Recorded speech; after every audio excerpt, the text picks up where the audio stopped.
Hello, welcome back to my channel. Today I'm going to be doing a big review video on a lot of foundations that I've been trying. Some of these I'm sure you've seen me speak about on my channel before, but I thought this would be a really great way to just incorporate more informational types of videos and really round up things that I've been testing, why I like these foundations, why I don't like some of them, this, that, and the other. It's just a big foundation review video. So I really hope you like this. I hope you find it informative. I hope that this can, help you navigate what I like and if I think it would work for you. Most of these foundations, I do want you to keep in mind that I'm gonna be speaking about them in the circumstance of summertime and how I think they will perform for you based on how they performed for me during these hotter months. Okay, so I guess we should just get started. I'll start off with the one that I've been wearing the most throughout these past couple months. It's from Estee Lauder. It's the Futurist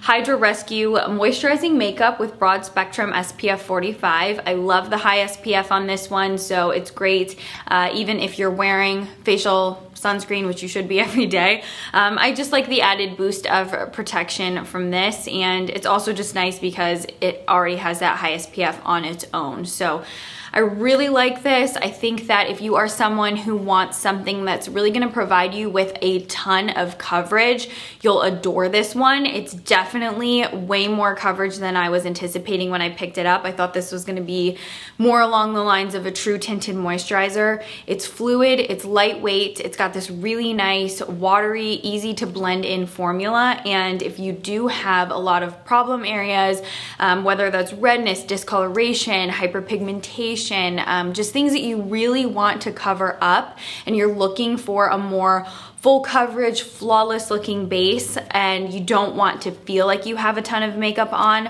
I think this is a really good bet. It also is buildable, so I can wear this sheared out if you want to make it a little bit easier to shear out. I do find that the easiest way to do that is to mix in a little bit of either an oil or a moisturizer.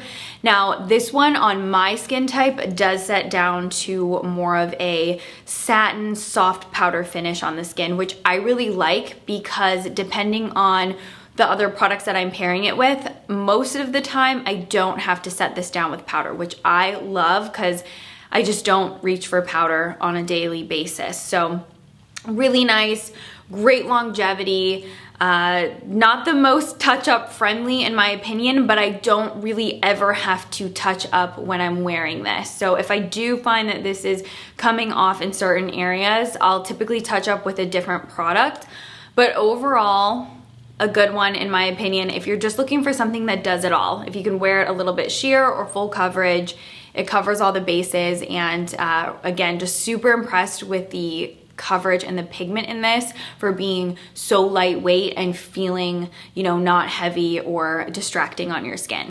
Next up, we have the Kat Von D, or I know it's KVD now, but I still associate it as Kat Von D, but it's the KVD Good Apple. This is what they consider to be a skin foundation balm. So this really does have a balm formulation to it. Think of it as like cream in pan type of foundation. If you've ever used a foundation stick or the foundations that come in a pan, it's very similar to those types of products. Now this one goes on quite creamy and I thought it was going to be more of a dewy finish. However, I don't find it stays looking greasy. It almost transforms into a little bit of a powder. Now I won't say it's completely matte, but on my skin type, if I am particularly dry, I notice some clinging and some emphasis on dry patches or texture on my skin. The great thing I will give this foundation is that it's one of the most touch-up friendly foundations I've ever used. I think this is so nice and so purse friendly, and I do really like this for spot touch-ups on my face. So let's say I even wore like the Maybelline foundation and I noticed it was coming off in patches throughout the day. This is something that I keep in my purse and use to do little touch-ups. Extremely full coverage, and I have found that on my face personally, it doesn't look the best unless I wear enough of the product. So that's kind of a I guess like a downside for me. I don't necessarily love how much I feel like this product needs to look good. So I like it, but I don't love it. I don't find myself reaching for it for much more than spot concealing or touch-ups. Just don't love the way this looks on my entire face. It just seems to emphasize dryness and flaky bits on my face. So it's not like something that I particularly recommend for a drier skin type. And I will say, when I was wearing this on warmer days, I found it to be a little bit distracting. So I don't use it as an all-over foundation. So I guess, yeah, didn't really like wow me like I was anticipating it would. Next is gonna be the one from Becca. This is, you know, it's heavily discounted at Ulta right now. So I picked up the Becca Ultimate Coverage Foundation. Love, love, love, love, love. I used this several years ago.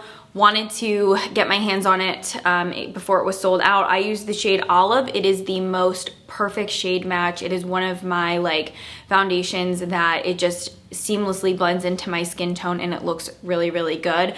This is a little bit more on the thicker side, so to sheer it out, again, you're gonna wanna use a little bit of extra facial moisturizer or an oil just so you can really get the product to spread a little bit better, but truly incredible. I think this is like the foundation that would make you look like a flawless bride. I think it would just be such a beautiful special event or wedding day type of base product because it really does mimic your skin's texture. It looks like skin, and if you can get the right shade match, it's just incredible the way that this blends in, and it really does set down to more of a natural, slightly dewy finish. I wouldn't say it's dewy, but I say it just sets down to look like really nice, gorgeous, moisturized skin. And I absolutely love the way this wears throughout the day. It's got good longevity. You can set it with powder if you want it to be a little bit more matte, or you can just leave it on its own, and it's incredible. Just such a great foundation. So if you do see it at your Ulta and you find your shade, I think it's worth picking up because I think this just looks so incredible. Like even in direct sunlight, I don't think it emphasizes things that I don't want it to emphasize, and I just am taken back by how beautiful this looks on the skin. Okay, so next up I want to talk about these two foundations together because I don't know if I can feel any noticeable differentiations in formulation or wear of these two products. So if you've tried both of them, let me know if you prefer one over the other and why. So it's the Estee Lauder Double Wear Stay in Place Makeup and then the Lancome Teint Idole Ultra Wear. Both of these are supposed to be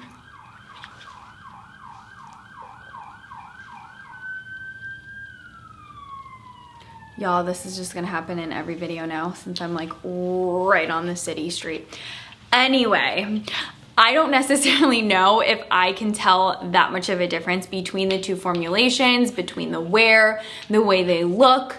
I will say I feel like the Lancome one tends to look a little bit more fresh and moisturizing on my skin. So it's one of those foundations that gets a little bit more mixed into the jive with your skin's natural oils, whereas the Estee Lauder one tends to stay pretty much the same finish for me throughout the day, aside from my extra oily bits like my nose and my chin. But overall, I think these are both really great flexible formulated matte foundations. So I like that they're more on the brink of being like a natural looking matte than something that's looking dry or chalky on the skin. I don't find these to be crackly or tight or just like feel uncomfortable and make your skin feel like agitated or just, you know, overworked, which is something that I feel like a lot of people don't talk about with matte foundations. They just sometimes make your skin look dull. They make your skin feel a little bit overworked and just tight, and it's quite distracting. So that's why I'm very picky about the types of matte foundations that I tend to go for. I love both of these. I do think that they both have incredible longevity, and if you are somebody that really does want to have a product that you can wear from morning until night with minimal touch-ups, if any at all, you probably won't need to touch up products like these. I think they're both really beautiful, really nicely formulated. I will say, like I said, the Estee Lauder one, seems to stay a little bit more matte throughout the day, whereas the Lancome Ultra Wear seems to get a little bit more natural and skin finish throughout the day. But even in terms of formula, I apply them both the same way, and I'm always happy with these. So to me, these are great standbys for the summertime if you do want something that you know is going to feel a little bit more locked and loaded, and just have really great, reliable longevity on your skin. Another matte foundation that I really love is the Too Faced Born This Way foundation. This was my go-to for so many years. I loved this because, again, just longevity-wise, it's really reliable. But the unique thing about the Too Faced Born This Way foundation is that I think that this one has the most customizable coverage.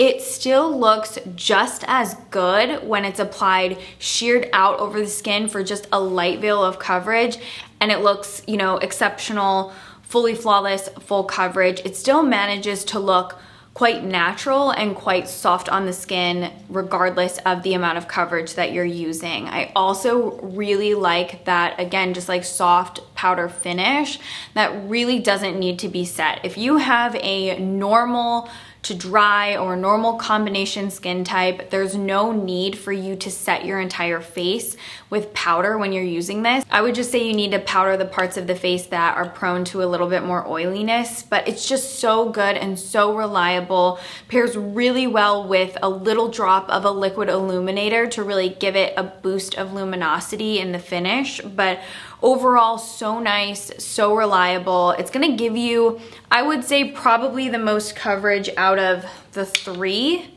but I'm gonna be honest with you, I tend to wear double wear and this Tiny Doll Ultra Wear more to medium coverage. I like these for medium coverage days, but I like Too Faced Born This Way light, medium, or full. I think it just always looks really nice, and I think even oily skin types would really love this one as well. And even though it's matte, it does not emphasize dryness or texture on the skin. It doesn't cling to dry, flaky bits, and it's not irritating or uncomfortable. Don't have to worry about your face feeling tight, dry, or chalky with this one either. Next one I want to talk about, the IT Cosmetics Your Skin Better Foundation and Skincare. Now this one I was originally really excited to try because even if you look at the bottom of the light, you can see throughout the formula of the foundation this gorgeous golden pearl. So I thought it was gonna have this beautiful, radiant, luminous finish. Am I using this wrong? Because I tried it with a sponge, my fingers, and a brush. Every time I feel like I'm not getting the coverage that I'm expecting, and I feel like it just doesn't look good on my skin. I don't get any luminosity. I don't get any like moisture or bounce. My skin doesn't look plush. I feel like I don't get any light reflection. So I would love to know any tips that you have with this one. I've tried it 4 different times, and every time I just feel like I'm not doing something right. So this one has been put on my everyday makeup vanity because I am determined to figure out what I need to do prep-wise or set-wise or application-wise. I just want to figure out how to use this, and you know, I want to use it. I want to try it, and I thought it would be fun to actually try using it for 2 weeks exclusively and do like a before and after with no makeup to see if it actually does make a difference. Because if you look at the little IT Cosmetics gondola, the before and afters of 2 weeks of wearing this, it does look like it makes actual improvements in skin tone and just the way the skin looks. So I don't know, would love your tips. The review on this is that I don't know how to make it look good on my skin. This was one that I was obsessed with towards the end of last summer, all throughout the fall and winter, and I'm just breaking it back out again because I really do remember why I loved this so much. It's the L'Essential Foundation from Guerlain. This is the Natural Glow Foundation. It's absolutely incredible. If you are someone that wants more of a natural, soft, dewy finish on your skin, I think you will love this. And it really does just, you know, blend in with your skin, make your skin look really healthy and moisturized. I think it has this unique plush, like light reflecting ability to give your skin. I think it's absolutely beautiful, and one of those foundations that just works. It looks really beautiful applied with a brush, a sponge, your fingertips. so user-friendly, looks so gorgeous. It does say it has 16-hour wear. I do find that if you want to boost the longevity on this foundation, you are going to have to set it with powder, but without being set with powder, I still feel like you can get comparable to an all-day wear, anywhere between 8 to 10 hours. So that's just something to keep in mind. If you really do want to boost that longevity, you do have to set it with some powder, because it does set to that dewy finish, so it's not the most, you know, long wearing on its own, in my opinion. But I really love this, and I think if you are wanting to just splurge and try a luxury foundation, this is one of the ones that I'm really loving again right now. Okay, next is the Nudestix Tinted Cover Foundation. Love this, but feel like it's more of a tinted moisturizer, which then sparked my interest. I should do a tinted moisturizer version of this video, but I still do think that this has a little bit more coverage than your typical tinted moisturizer because it is somewhat buildable.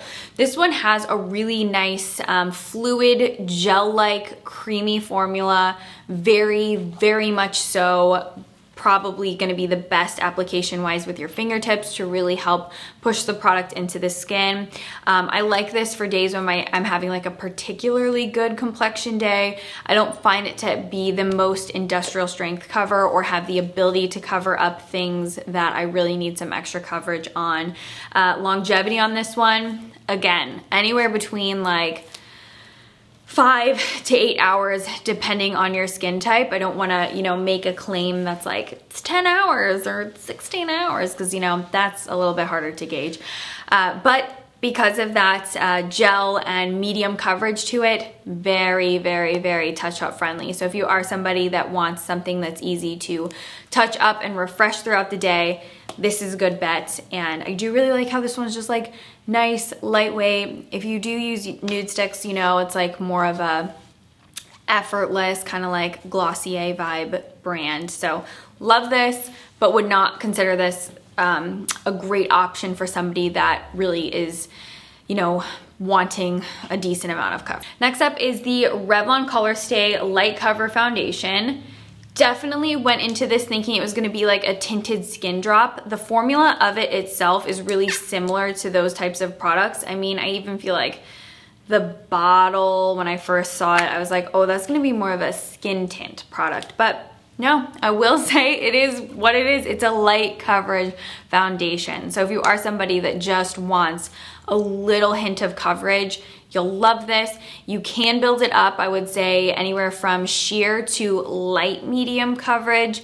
And for me, this is like a great everyday foundation when you're in a hurry or you don't really care so much about making your skin look super flawless for the daytime. I think this is such a great bet, and because it is so fluid and light, it doesn't feel heavy or distracting on the skin. On my skin type, this sets down to a soft matte powder finish. It's not dewy. It really just kind of transforms into one of those like light powdery, you know, liquid foundations. So really nice, great for someone who doesn't want a ton of coverage on a daily basis. But I like these because I think they're a little bit more effortless, and I have been reaching for them a little bit more regularly, especially right now. I have the Maybelline Dream Radiant Liquid. Love. This is if they took Dream Matte Mousse and made it a little bit more luxurious, made it a little bit more sophisticated of a formula, but you still get that really nice whipped, moussey, creamy formula, and it's just a lot easier to work with. Insane coverage on this one, and really a comfortable wear throughout the entire day.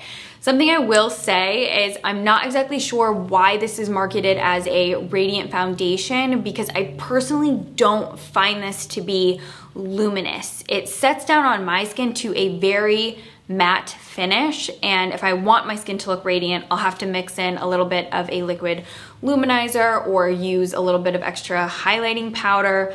But overall, really great. Definitely gonna be geared towards somebody who does crave a little bit more coverage. So if you want to use this on days where your skin's not doing quite as good, it's a really nice option. And the longevity on this, again, is really great because it's matte. So it tends to stay put a little bit better. And I will say that this one is very touch-up friendly. It's got that like creamy, thick.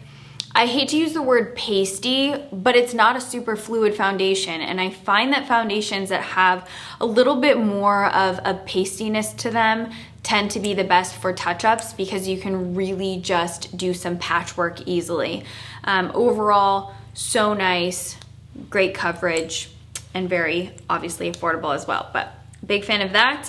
And then the last one I wanted to mention is a new favorite, but I love the way this looks on the skin. It's the e.l.f. CC cream. So obviously comparable to the IT Cosmetics CC cream. I don't even have that anymore, but I test so much stuff. I remember how most of these products perform, and I will say that this is comparable. The coverage, like if you're looking for coverage, then this is what you want.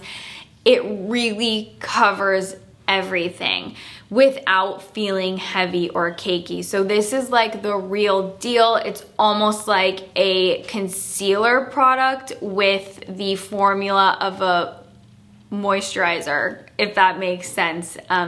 Coverage incredible, can really cover anything. It's got good longevity.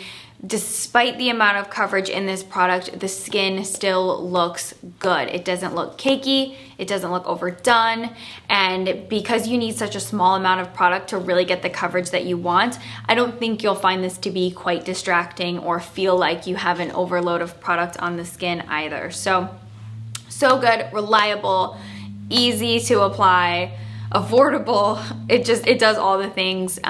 Really great longevity as well. The e.l.f. Camo line is like so good, and it's just really easy to keep up with as well.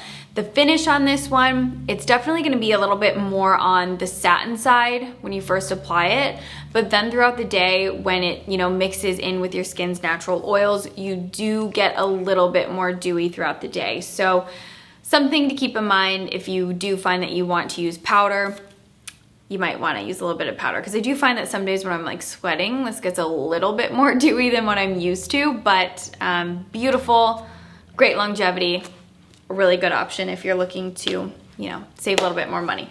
And actually I will say it's quite comparable in terms of the coverage and the pigment to the one from Estee Lauder. However, the Estee Lauder foundation is a lot more luminous and like glowy of a finish, and the formula itself is a lot more fluid. But just saying that these are like sister products, if that makes sense. Not dupes, but like definitely in the same family, just different. All right, so those are all the foundations I've tested recently. I really wanted to make sure that I've tried these foundations in different scenarios, and especially for ones like the Good Apple foundation balm, I wanted to like really give it a fair chance to see why I wasn't liking it, but I'm just like not doing it right or something. Like that one and then this one, just I don't know why these aren't working for me, so I would love to know if you have any tips. If you have any questions about any of these, you can leave them in the comments down below. The description box will have all of these foundations linked for you, as well as my personal shade that I wear in these foundations. So hopefully that can be a little bit more help for those of you that are a similar skin tone to myself. I guess other than that, let me know. Let me know if you like videos like this, if you want me to do one on tinted moisturizers or just any type of product that I've tried a lot of in recent months. I'd love to do roundups like this for you, because I think it could be really helpful if you're shopping for a new foundation or whatever product it might be. So I guess that's everything I wanted to say. Please subscribe, come follow me on Instagram. But other than that, I will see you in my next video. Thank you so much for watching this one. Bye everyone. Why did I like leaned back? But okay. Goodbye, everyone.